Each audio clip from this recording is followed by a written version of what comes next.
어제 출석했던 증인들 그리고 그 앞서 변론에 출석했던 증인들 약간 전체적으로 보면은 이 진술 자체가 조금 달라지고요. 아니면 쓰는 표현이 달라지고 이런 부분이 있고요. 그런 것을 또 윤석열 대통령 쪽 대리인단이 파고드는 듯한 모습도 있고요. 그거에 대한 또 지적도 나오고 그러고 있습니다. 우선 어제 출석했던 곽종군 전 특정사령관 우선 국회 측 대리인단과 뭔가 얘기를 하면서 다시 한번 뭔가 확인을 합니다. 그 모습부터 확인해 보죠. 국회 안으로 빨리 들어가서 의사당 안에 있는 사람들을 빨리 데리고 나오라 이런 지시를 하셨습니다. 진술한 게 사실인가요? 네, 그렇습니다. 본관 안에 작전 요원들이 없었기 때문에 전 당연히 그게 국회의원이라고 생각을 하고 그렇게 이해했습니다. 그 사람이라는 말 그건 확실히 국회의원이 맞다라고 이렇게 자기는 판단을 한다 이렇게 대답을 했죠. 예, 정확히 근데 맞습니다. 여기 사람이라는 용어가 꼭 국회의원을 말하는 건 아니지 않습니까? 아닙니다. 정확합니다. 이렇게 강조를 합니다. 정확합니다. 그 사람들이라고 제가 얘기했지만 그거 국회의원입니다. 이렇게 얘기했죠. 그런데요. 헌법재판관 한 명으로부터 좀 지적을 받습니다.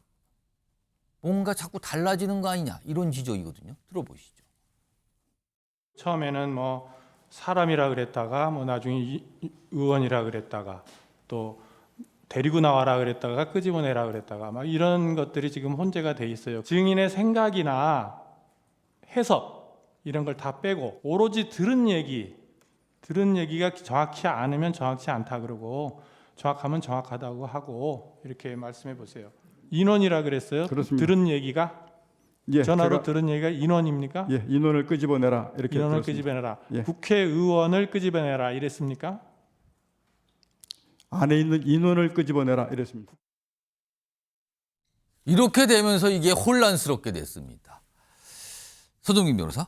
그러니까 곽종군 전 사령관의 경우 처음에 뭐 사람이다, 의원이다, 인원이다 이게 좀 약간 달라졌어요. 표현이 계속. 그리고 뭐 끌어내라 아니면 데리고 나오는 거냐 막 이런 뭐 약간 표현도 달라지고 이래서 이제 조영식 재판관이 약간 문제 제기를 한 거죠. 자꾸 이게 왜 달라지느냐 이게 정확하게 좀 얘기 좀 해보세요. 기억나는 대로 해보세요. 했는데 이렇게 약간 표현이나 이게 설명이 좀 달라지는 거 이게 재판관의 판단에 좀 영향을 주나요? 이거 어떻게 봐야 됩니까? 지금? 물론 이제 진술 내용이 달라진다라고 하면 그 예. 부분은 당연히 재판관 입장에서는 그 신빙성을 상당히 낮게 볼 수밖에 없는 그런 진술이 됩니다. 다만 이제 지금 곽 전 사령관의 그 진술 내용이 바뀌었다라기보다는 예. 그 구체적인 그 표현 예. 단어가 바뀌었다 이 정도로 보는 게 맞지 않을까 음. 생각이 듭니다. 그래서 뭐 개인적인 생각으로는 사실 이게 사람이냐 혹은 뭐 의원이냐 인원이냐 이 부분은 사실 신빙성을 판단하는 데 있어서 그리 중요하지는 않을 것 같다고 생각을 합니다. 물론 윤 대통령 측에서는 곽 전 사령관이 어쨌든 윤 대통령에게 상당히 불리한 진술을 하고 있기 그래서 때문에 인원이라고 얘기했다. 그러니까 이거는 국회의원이 아니다. 요원을 말하는 거다. 이렇게 가는 거죠. 지금 그쪽 네, 윤석열 대통령 측에서는. 네, 그렇습니다. 거기다가 나아가서는 이렇게 진술 자체가 서로 지금 바뀌고 있으니까 애초에 지시를 하지도 않았다. 지금 거짓말을 하고 있다. 이런 취지로 또 주장이 근데 가능한 조영식 거죠. 재판관은 이걸 지적한 이유는 뭘까요? 이걸 이렇게 굉장히 구체적으로 좀 지적을 했는데. 네, 아무래도 이 부분은 윤 대통령 측에서는 분명히 중요하다라고 판단하고 또 여기에 대해서 공격을 하는 부분이다 보니 아무래도 재판관 입장에서는 이렇게 모호하게 그 의미를 정확하게 파악하지 않고 재판을 진행한다. 그래서 이 진술 아직까지 애매하다고 보일 수도 있는 그 진술을 가지고 무언가 판단을 한다라고 하면 예. 그때 가서는 사실 또 윤 대통령 측의 그런 비판이나 문제 제기 등이 있을 수가 있다 이런 생각도 했을 거라고 그러니까 그거를 생각합니다. 좀 명확하게 좀 확인하고 싶다. 네, 아무래도 정확하게 그 취지, 그 내용을 정리를 하고 예. 그걸 기반으로 해서 판단에 나아가겠다 이런 생각을 하고 있지 않았을까 이렇게 생각이 됩니다. 그러니까 지금 이 곽정근 전 사령관이 사용한 인원이라는 이 표현. 도대체 이 인원이 뭘 말하는 거냐? 곽정근 전 사령관은 이거 국회의원을 뜻한다고 저는 본인은 생각했다. 그러나 윤석열 대통령 대리인단에서 그거 요원 뜻 아닙니까? 인원이라는 거. 이렇게 맞서는 상황에서 이거에 대한 지적이 있었던 거예요. 어제요. 이런 가운데 이 인원이라는 표현과 관련해서 윤석열 대통령도 뭔가 얘기를 좀 하죠. 들어보겠습니다. 인원이라고 얘기했다고 하는데 저는 그냥 사람이라는 이런 표현을 놔두고 또 의원이면 의원이지 인원이라는 말을 저는 써본 적이 없습니다. 불필요한 인원을 통제한다는 목적으로 20명이 안 되는 인원이 들어갔고 7층 건물 안에도 굉장히 많은 인원이 있다는 것을 국회에 우리 요원이 15명 정도 또는 20명 안 되는 인원밖에 없고. 서영주 소장님. 네. 이거 그러니까 윤석열 대통령이 일단 본인은 인원이라는 그런 단어 잘 안 쓴다. 근데 뒤에 이제 여러 차례 또 쓰기도 했어요. 이거 또 어떻게 된 겁니까 이건 또? 그러니까 바이든 날리면의 지성보다 더 지성을 조롱하는 거죠. 대한민국에. 그 1분 15초 걸렸습니다. 저 거짓말이 드러나기 전에. 1시간 15분인가? 하여튼 뭐 그날 거짓말한 게 그날 밝혀졌어요. 저는 이론이란 말을 쓰지 않습니다. 써본 적이 없어요. 하더니 그날 바로 설명하면서 인원 하잖아요. 사람의 말은 잘 쓰는 말이 있어요. 그걸 보통 이제 추임새라고 하는데 특유의 자기가 잘 쓰는 말이 있어요. 근데 인원이라는 말을 쓴 적이 없다는 말을 왜 쓸지 모르겠어요. 이런 말 쓸 수 있죠. 쓴 적이 없대잖아요. 저는 이런 부분에서는 굉장히 실전 포인트가 있는 것이고 저는 곽정근 사령관의 인원, 요원, 의원 예. 이 부분은요 말장난 같은 거예요. 정영식 재판관도 이 헌법재판소의 어떤 객관성에 대한 어떤 표징적인 부분들을 보여주기 위해서 예. 이걸 재차 확인하고 말이 왜 이렇게 흔들리느냐라고 지적하는 것이지 목적어가 뭡니까? 의결 정족수를 못 채웠으니 의원이든 인원이든 요원이든 어떻게 해서든지 끄집고 나와라는 거 아닙니까? 그러면 대한민국 국회에 본청에서 의결 정족수를 할 수 있는 사람은 누구예요? 대한민국 국회의원밖에 없습니다. 보좌진이 하겠어요? 뭐 국회 방어국가 직원이 하겠습니까? 투입된 군 계엄군들이 하겠습니까? 의결할 수 없는 사람들이에요. 예. 의결할 사람은 의원이죠. 그래서 이 부분에 있어서 곽정근 특전사령관은 어제의 진술 자체는 큰 틀에서 예. 그 본청 안에 있는 의결을 하려고 하는 그 사람들을 끌어내려고 했다고 했기 때문에 헌법재판관들이 뭐 의원이냐 요원이냐 말 바꿨네 이런 것보다는 큰 축에서는 바뀌지 않았다. 그렇게 보는 게 합리적일 것 같습니다. 어제 주목을 받은 게 바로 이 인원이라는 말. 그러니까 곽정근 전 사령관이 사용한 인원. 윤석열 대통령이 사용한 그 인원이란 표현. 이게 다 주목을 받았어요. 요즘 전해드렸고요. 그리고요. 이건 어제가 아니라 앞선 변론에서 헌법재판소 변론에서 나왔던 얘기인데 홍장원 전 국정원 1차장. 이른바 홍장원 메모에 관한 내용이에요. 이거에 대한 또 신빙성 문제 제기가 또 나오고 있거든요. 물론 반박도 있고요. 우선 지난 4일 탄핵심판 변론 때 나왔던 설명 그리고 앞서서 지난해 12월에 이 메모와 관련된 설명도 있었어요. 연속해서 들어보겠습니다. 국정원장 광안사 입구에 있는 공터였기 때문에 서서 제 포켓에 있던 메모지에다 막 적었었습니다. 사무실에 가서 다시 보니까 제가 봐도 이거 알아보기가 어려울 만한 것 같아서 제가 보좌관을 불러서 야 이거 좀 정서해봐라 라고 해서 적었는데 지금 정서로 되어 있는 대당자들의 인물의 어떤 글자는 제 보좌관의 글씨고 이 밑에 막 흘려 써 있는 글씨체가 제 글씨체입니다. 방첩사하고 이제 홍장훈 1차장하고 통화할 때 목소리 크게 하니까 보좌관이 받아 적은 거예요. 그러니까 그다음에 그걸 보고 홍장훈 1차장이 김어준하고 넣은 거예요. 자기 지금 그 방첩 사령관이 불러준 거 아니에요? 네, 지금? 불러준 명단을 막 말하니까 받아 적다 놓친 게 있을 거 아니에요. 예. 그러니까 이제 처음에는 이제 홍장훈 1차장이 소리쳐서 계속 그 명단을 이야기해 준 거예요. 그러니까 예. 이제 보좌관이 받아 적은데 빠진 것들이 몇 명 더 그러니까 있어요. 지금 자, 그러니까 이게 본인이 직접 쓴 메모냐 아니면 그 이후에 다시 한번 정리된 메모냐 이런 그러니까 이 메모에 대한 그 신빙성 논란 이게 또 이걸 이 윤석열 대통령 측에서 이제 파고 들고 있거든요. 이제 이번 문제 제기를 하면서 최영철 의원께서 어떻게 보세요? 이 메모 홍장원 메모의 신뢰성 문제 제기가 나오고 또 그다음 반박도 있고 그런데 지금. 헌법재판관은 그 변론에서 예. 홍장원 전 국정원 1차장에게 여러 번 질문을 하면서 그렇습니까? 신빙성에 대해서 의문을 제기했죠. 그 메모에 명단이 있었고 그리고 검거 요청을 했다는 예. 그런 메모 내용이 있었고 예. 그리고 방첩사에 구금 조사하라는 예. 내용이 있었는데 지금 저 화면에 나가는 건데 저런 거 아니 무슨 의미입니까? 그리고 위치 추정만 봐야지 국정원이 왜 체포를 합니까? 뭐 이런 얘기까지 물어봤어요. 이 검거 요청은 국정원이 검거를 할 수 없는데 예. 그 검거 지원 아닙니까? 그것이 맞지 않습니까? 그러면 국정원의 전문가인 1차장이 당연히 우리는 검거를 할 수 없는데 검거 지원이 맞겠죠. 근데 자신은 처음에 검거 요청이라고 주장을 했죠.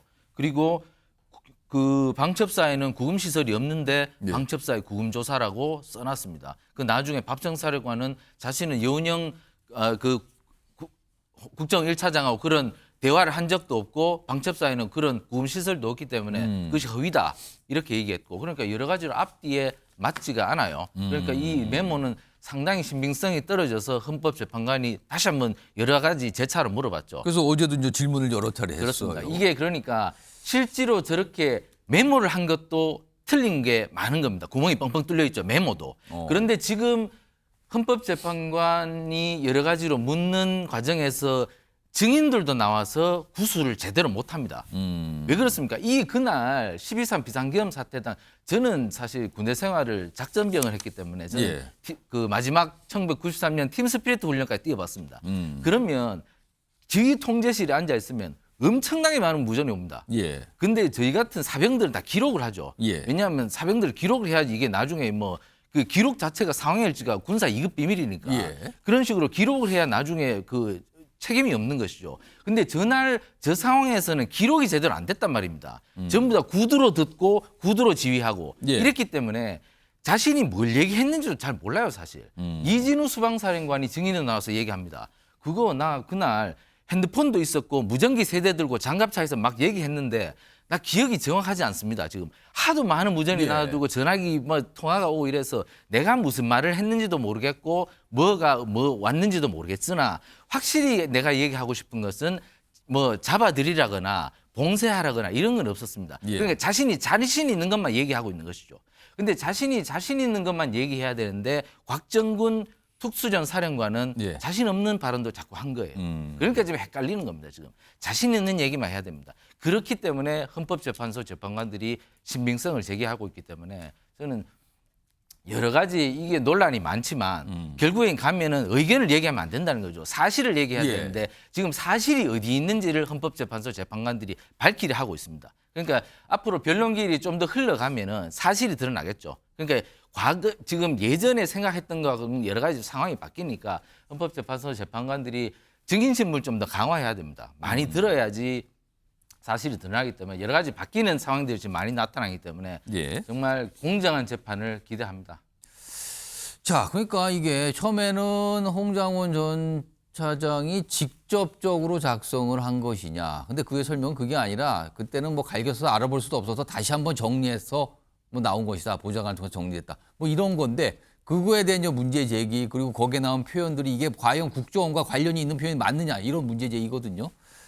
정주 장님은 어떻게 좀 보여야 될까? 이 메모에 대한 신빙성 문제 제기가 좀 나왔어요, 지금. 그러니까 이제 내일은 비상계엄이라는 것은 몇몇이 할 수 있는 게 아닙니다. 조직적으로 움직여야 되죠. 군경찰이 뭐 한두 명 뛰어다닌다 해서 되는 게 아니잖아요.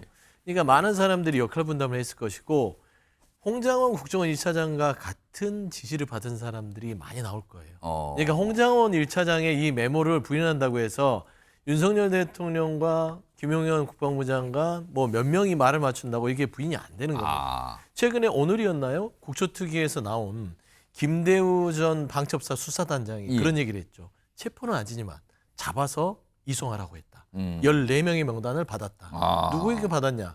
여인영 사령관과 김용현 국방부 장관한테 받아서 그 명단을 군과 경찰이 체포를 해서 건거를 해서 데려오면 본인들은 방첩사의 수사단장은 인계받아서 수방사의 비원 벙커의 구금시설에 이송하라는 지시를 받았다라고 증언을 합니다. 그러면 14명이라는 명단 자체가 홍장원 국정원 1차장과 맞잖아요. 그러니까 홍장원 1차장이 꾸며낼 수가 없는 겁니다. 그래서 이런 이 조각의 파편들이 하나 둘 드러나면 지금 헌재에서 잠깐 위기만 모면하려는 윤석열 대통령과 변호인들은 정말 뭐 이 곡해하는 게 누구인지 요새 드러날 겁니다. 자, 그러니까 이게 이제 공방처럼 비춰지는 거예요. 정확한 사실과 진실, 그날의 진실이 무엇인가 이걸 놓고 주장과 주장이 맞서고 있고 헌법재판소 안에서도 그런 모습이 벌어졌거든요. 그런데 또 한 명의 인물이 있는데요. 군 관계자죠. 김현태 특전사 707 특임단장. 어제 헌법재판소에 나와서 증언을 했죠. 그런데 이 김현태 특임단장은 계엄 선포되고 해제되고 그러고 나서 조금 있다가 기자들 앞에서 한 말이 있어요.